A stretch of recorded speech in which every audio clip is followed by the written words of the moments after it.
찬송가 431장으로 함께 찬양하겠습니다. 찬송가 431장입니다.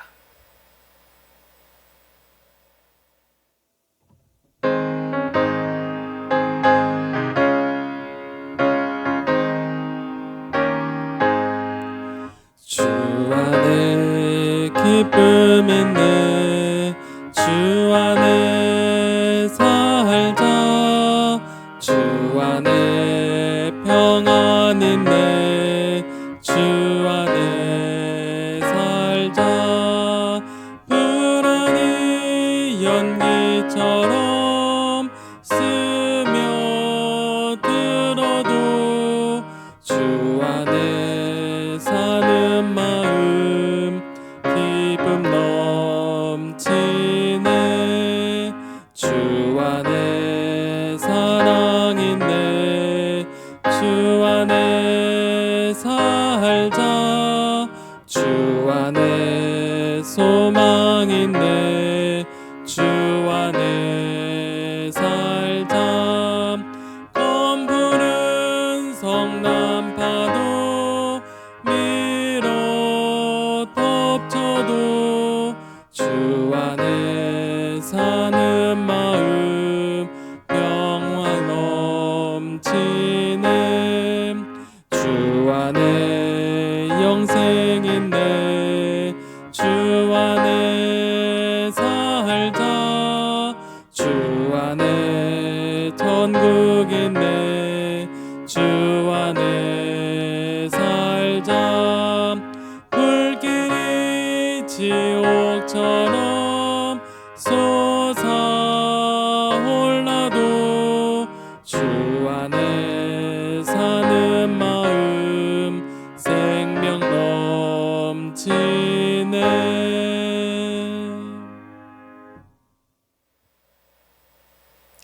오늘 하나님께서 우리에게 주신 말씀은 구약성경 시편 124편과 125편의 말씀을 함께 살펴보고자 합니다. 구약성경 898면에 기록되어져 있는 시편 124편과 125편을 제가 봉독할 때 살아계신 하나님의 음성을 들으실 수 있으시길 바랍니다. 이스라엘은 이제 말하기를, 여호와께서 우리 편에 계시지 아니하셨더라면 우리가 어떻게 하였으랴.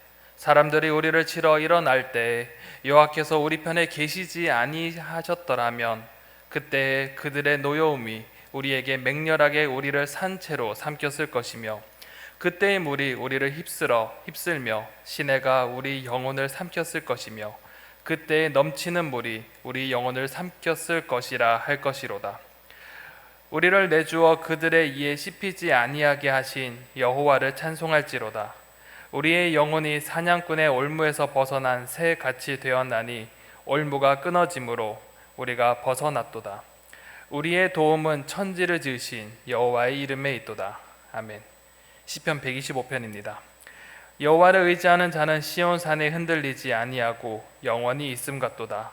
산들이 예루살렘을 두름같이 여호와께서 그의 백성을 지금부터 영원까지 두르시리로다. 악인의 규가 의인들의 땅에서는 그 권세를 누리지 못하리니 이는 의인들로 하여금 죄악의 손을 대지 아니하게 함이로다. 여호와여, 선한 자들과 마음이 정직한 자들에게 선대하소서. 자기의 굽은 길로 치우치는 자들은 여호와께서 죄를 범하는 자들과 함께 다니게 하시리로다. 이스라엘에게는 평강이 있을지어다. 아멘. 우리가 함께 살펴볼 시편 124편과 125편을 하나로 묶을 수 있는 단어는 바로 믿음이라고 볼 수 있습니다. 이는 하나님이 내 편이면 하나님께서 나를 보호하신다라는 확신이기도 합니다. 시편 124편에서는 위기의 상황 속에서 하나님이 우리 편에 계시지 않았더라면 이라는 질문을 통해 하나님이 우리를 위해 존재하심으로 위기 상황 속에서도 해를 입지 않을 것에 대한 내용을 함께 노래합니다. 또한 시편 125편은 하나님을 신뢰하며 하나님을 의지하는 이들이 누리는 하나님의 보호하심을 찬양하며 또한 이러한 자들에게 하나님의 평화가 있기를 기원하고 있습니다. 오늘 본문을 자세히 살펴보기 전에 먼저 본문의 구조를 살펴보도록 하겠습니다. 오늘 시편 124편을 한마디로 정의한다면 우리가 여호와가 우리 편이 아니었더라면 이라는 이 전제로 시작합니다. 첫 번째 단락 1절에서 2절에는 우리 편이 되신 여호와에 대해서 이야기합니다. 그리고 두 번째 단락에서는 죽음의 위협으로부터 보호받는 우리에 대해서 이야기하며 마지막 세 번째 단락 6절에서 8절까지는 우리의 도움이신 여호와를 함께 찬양합니다. 또한 시편 125편은 여호와를 신뢰하는 자들에 대한 내용이 담겨져 있습니다. 시편 125편의 첫 번째 단락에 보면 여호와를 신뢰하는 자들에 대한 확신이 나타나 있고, 두 번째 악인들에 대한 심판을 또한 확신합니다. 마지막 세 번째 단락으로서는 마음이 정직한 자를 돌보아 달라는 간구로 마무리하고 있습니다. 이제 본격적으로 본문을 자세히 한번 살펴보도록 하겠습니다. 시편 124편입니다. 시편 124편은 여호와가 우리 편이 아니하였더라면 이라는 이 단어가 매우 특징적으로 나타나는 본문입니다. 첫 번째 우리 편이 되신 여호와에 대해서 한번 살펴보겠습니다. 시편 124편의 표제로 살펴보면 다윗의 시, 곧 성전에 올라가는 노래라고 밝히고 있습니다. 순례자들이 예루살렘 향해 갈 때 불렀던 노래로서 공동체 예배를 위해 작성되었거나 혹은 편입되어진 시로 볼 수 있습니다. 그래서 이 시편은 찬양시로 분류되기도 한 편, 감사의 시의 내용이 담겨져 있습니다. 이 예배자는 사람들에게 다음과 같이 묻습니다. 1절과 2절에 보면 이스라엘은 이제 말하기를 여호와께서 우리 편에 계시지 아니하셨더라면 우리가 어떻게 하였을까? 사람들이 우리를 치러 일어날 때 여호와께서 우리 편에 계시지 아니하셨더라면 이라고 전제합니다. 하나님께서 우리의 편에 계시지 아니하셨더라면 어떻게 되었을까? 그들은 가정하여 묻고 있는 것입니다. 특히 위기의 상황 속에서 대적이 우리를 치러 왔을 때 하나님이 우리의 편이 아니셨다면 우리는 어떠한 결과를 맞이하게 될 것인가에 대해서 답을 하게 합니다. 우리도 이 예배자이란 질문을 스스로 답해보면 좋겠습니다. 우리의 삶에 하나님이 계시지 않았더라면, 하나님께서 내 편이 되지 않으셨다면 우리가 맞이하는 그 위기의 상황 속에서 하나님께서 내 편이 아니었다면 어떤 결과를 맞이하게 될 것인가, 우리는 한번 질문해 볼 필요가 있습니다. 이렇게 예배자는 이렇게 질문한 후에 두 번째 단락에서는 이 질문에 대한 답을 내어놓습니다. 바로 죽음의 위협으로부터 하나님께 보호받은 우리의 모습을 보여줍니다. 3절에 보면 그때 그들의 노여움이 우리에게 맹렬하여 우리를 산채로 삼켰을 것이며 라고 합니다. 하나님께서 우리의 편이 아니었더라면 분명 대적의 그 맹렬한 노여움, 이 분노가 우리를 삼켰을 것이라고 이 시는 추측하고 있습니다. 그리하여 4절과 5절에 보면 그때의 물이 우리를 휩쓸며 시내가 우리 영혼을 삼켰을 것이며 그때에 넘치는 물이 우리 영혼을 삼켰을 것이라 할 것이로다 라고 합니다. 맹렬한 분노가, 이 대적의 분노가 마치 홍수가 나서 마을을 휩쓸어 가는 것처럼 우리의 영혼, 즉 우리의 생명을 철저하게 파괴할 것이라 라고 추측하고 있습니다. 또한 대적이 우리의 삶을 집어삼키고자 맹수같이 달려들어 우리의 모든 삶을 헤집어 놓고 파괴하고 우리의 생명까지도 빼앗을 것이라 라고 추측하며 고백합니다. 하지만 너무나 다행인 것은 이러한 일이 일어나지 않았다라는 것입니다. 바로 하나님께서 우리의 편이 되셨기에 그 하나님께서 우리를 보호해 주셨다라는 것이기 때문입니다. 그렇게 세 번째 단락에서는 바로 하나님께서 우리의 편이 되어주셔서 우리를 도와주시고 보호하여 주셨음을 밝히고 있습니다. 그리고 하나님을 찬양합니다. 6절에 보면 우리를 내주어 그들의 이에 씹히지 아니하게 하신 여호와를 찬송할지로다 라고 찬송합니다. 하나님께서 우리의 편이시기에 우리 대적에게 내어주지 않으셨고 그들로부터 치욕을 당하지 아니하게 되었다. 하나님께서 우리를 보호하셨다 라고 고백합니다. 특히 이 7절의 고백을 보면 우리의 영혼이 사냥꾼의 올무에서 벗어난 새같이 되었나니 올무가 끊어짐으로 우리가 벗어났도다 라고 고백합니다. 대적이 우리를 올가매고 사로잡으려 했지만 하나님께서는 그 올무를 풀어서 우리를 대적의 손에서 벗어나게 하셨다라고 고백합니다. 하나님께서 우리의 편이 되어주셨고 우리와 함께 하셔서 우리를 도와주셨기에 우리가 해를 당하여도 벗어날 수 있었다라는 고백입니다. 그렇게 예배자는 8절에 다음과 같이 찬양합니다. 우리의 도움은 천지를 지으신 여호와의 이름에 있도다 라고 찬송합니다. 결국 우리의 삶을 유지하고 돌보시고 우리에게 살아갈 수 있도록 도와주시는 분이 바로 누구인가? 바로 천지를 지으신 여호와 하나님, 만물을 주관하시는 하나님이라고 그들은 결론을 내고 있습니다. 이 시편의 고백이 우리의 고백이 되길 소망합니다. 하나님께서 우리의 삶에 계시지 아니하셨더라면, 하나님께서 우리를 돌보지 아니하셨더라면 우리의 삶은 어떻게 되었을까요? 우리는 어떠한 삶을 살고 있었을까요? 하나님께서 우리의 삶을 붙잡고 계시며 우리가 이 땅에서 살아갈 수 있는 것이며, 또 어려운 일을 당하여도 보호받을 수 있었던 것입니다. 또한 넘어진다 할지라도 하나님을 통하여서 다시 일어설 수 있는 그 힘을 허락해 주셨기 때문에 우리가 다시 일어설 수 있었던 것입니다. 우리가 삶을 지탱할 수 있었던 것, 바로 하나님의 도움이 있었기에 가능합니다. 그렇기에 우리의 삶을 보호하시고 도우시는 그 하나님의 은혜를 기억하며 하나님을 붙잡고 살아가는 삶을 살아가시기를 소망합니다. 이제 이어서 시편 125편을 함께 살펴보고자 합니다. 이 125편의 경우에는 여호와를 신뢰하는 자들에 대해서 나타납니다.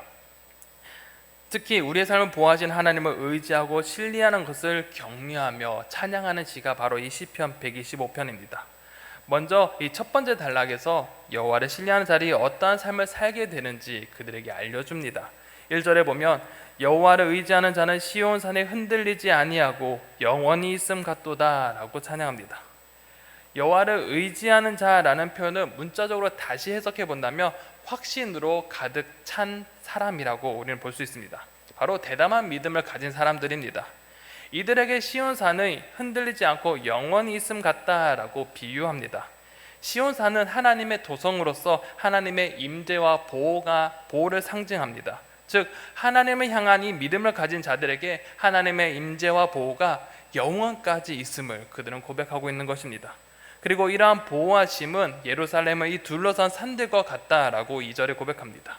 2절에 보면 산들이 예루살렘을 두름같이 여호와께서 그의 백성을 지금부터 영원까지 두루시리로다 라고 고백합니다. 이 산들이 예루살렘을 감싸주듯이 하나님께서 자기의 백성을 이렇게 감싸주시면서 그들을 영원히 보호하시겠다라고 찬양하는 것입니다. 그리고 두 번째 단락에서는 바로 하나님 의지하는 자를 대적으로부터 어떻게 보호하시는지 또한 드러내고 있습니다. 3절에 보면 악인의 규가 의인들의 땅에서는 그 권세를 누리지 못하리니 이는 의인들로 하여금 죄악에 손을 대지 아니하게 함이로다 라고 기록합니다. 여기서 악인의 이 규가 있습니다. 이 규라는 것은 통치자의 이 지팡이로서 바로 악인들의 왕권에 대해서, 그 권세에 대해서 말하는 것입니다. 즉 악인들의 왕권이 의인들의 땅에서 힘을 쓰지 못할 것이라고 확신하는 것입니다. 특히 하나님께서 의인들을 보호하시는 것은 하나님의 백성이 악인들의 손에 빌어서 악을 행할 수 있기 때문에 이것을 미연에 방지하고자 하신 것이라고 말하고 있습니다. 이는 하나님의 백성이 악인과 결탁하여서 불의를 저지르지 않기를 바라는 경고의 말씀이기도 합니다. 그리고 마지막 이 세 번째 단락에서는 시인의 마음이 정직한 자들을 돌보아 달라고 마지막으로 기도하고 있습니다. 4절에 보면 여호와여 선한 자들과 마음이 정직한 자들에게 선대하소서라고 합니다. 이 선대하소서라는 하는데, 이 선대한다는 것은 은혜롭고 친절하고 다정하게 대우해 달라라는 요청입니다. 그렇게 시인은 하나님을 향해 의지하는 자, 즉 선하고 마음이 정직한 자들을 하나님께서 은혜를 허락하여 주시고 그들을 따뜻하게 보살펴 달라고 요청합니다.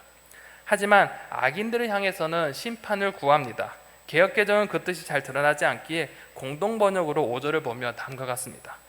그릇된 길로 빗나가는 자들은 야훼여 악인들과 함께 그들을 물리치소서, 이스라엘의 평화가 있으라 라고 마무리합니다. 그릇된 길, 바로 하나님의 뜻에 반하여 사는 이들은 악인들과 함께 물리쳐 달라고 구하면서 이 하나님을 따르는 이스라엘에게 평강을 구하며 오늘의 시편을 마무리하고 있습니다. 말씀을 정리하고자 합니다. 말씀 이 시편 124편과 125편을 통해서 하나님이 우리의 삶이 어떠한 존재인지를 생각해 보게 합니다. 하나님께서 우리의 편에 서지 않으셨다면, 내 삶의 주인이 아니셨다면 우리의 삶은 어떠했을까? 우리는 질문하게 됩니다. 우리의 삶을 되돌아보면 수많은 어려움 속에서 하나님께서 우리의 삶을 돌보셨고 우리의 삶을 지키고 보호하셨음을 우리는 깨달을 수 있습니다. 특히 우리의 삶에 보이지 않지만 하나님께서 예루살렘의 그 산들을, 그 예루살렘을 두르신 것처럼 우리의 삶 또한 하나님의 하나님의 보호하심에 하나님께서 우리 인생을 감싸 안고 있음을 우리는 기억해야 될 줄로 믿습니다. 우리의 삶을 인도하신 하나님, 우리의 삶을 보호하신 그 하나님의 은혜를 기억하시기 바랍니다. 또한 그 은혜에 반응하며 하나님을 더욱 의지하며 살아가시기를 바랍니다. 우리의 삶을 붙드시는 하나님, 우리의 삶을 보호하시고 가장 선한 길로 인도하시는 그 하나님을 신뢰함으로 주님을 의지하며 살아갈 때 하나님의 놀라우신 그 보호하심과 평안을 누리는 저와 여러분들이 되시기를 간절히 소망합니다. 오늘 하루 정말 그 하나님의 보호하심 아래 살아가며 우리의 삶의 모든 것을 주님께 의지하며 하나님 아래 하나님을 의지하며 주님을 따라 살아가는 오늘 하루가 되시기를 간절히 소망합니다. 기도하겠습니다. 사랑과 은혜가 풍성하신 아버지 하나님, 우리의 삶을 언제나 보호하여 주시고 지켜주시며 우리의 삶을 붙잡아 주심에 너무나 감사합니다. 하나님, 우리의 삶을 되돌아보면 하나님 없이 된 것이 아무것도 없음을 고백합니다. 하나님께서 내 편이 되어주셨고 나와 함께 하셨고 나의 삶의 주인이 되어주셨기에 지금 여기 우리의 삶을 살아갈 수 있음을 우리는 고백합니다. 하나님, 주님께서 주신 그 놀라우신 은혜를 우리가 다시 한 번 더 기억하며 오늘 하루 정말 주님을 찬양하며 그 은혜에 반응하며 살아가는 하루가 될 수 있도록 주님께서 인도하여 주시옵소서. 하나님을 의지하며 하나님을 온전히 바라보며 하나님만 붙잡고 살아가는 오늘 하루가 되기 원합니다. 하나님, 그러한 삶을 살아갈 때 하나님의 보호하심 아래 오늘 하루를 살아가게 하여 주시고 그 주님의 그 평안함을 경험하는 오늘 하루가 될 수 있도록 인도하여 주시옵소서. 오늘 하루의 모든 것을 주님께 의탁합니다. 하나님께서 함께하여 주시고 우리의 삶을 보호하여 주시옵소서. 모든 것을 주님께 맡겨드리오며 살아서 역사하시는 예수 그리스도의 이름으로 간절히 기도드립니다. 아멘.